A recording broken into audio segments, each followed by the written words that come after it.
ನದಿಗಳ ಬೀಡು, ಶರಣರ ಸಂಸ್ಕೃತಿಯ ಸಂಗಮವೆಂದೇ ಪ್ರಸಿದ್ಧಿಯಾದ ಬಿಜಾಪುರ ಜಿಲ್ಲೆಯ ಮಹಾಕ್ಷೇತ್ರ ಕಲಿಕೇರಿ ವೀರಘಂಟಿ ಮಡಿವಾಳೇಶ್ವರ ಕ್ಷೇತ್ರ.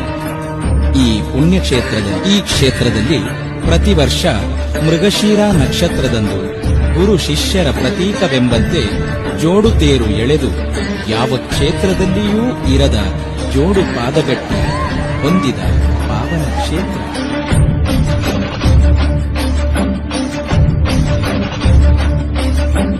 कर्पूरगौरम् करुणावतारम् संसारसारम् भुजगेन्द्रहारम्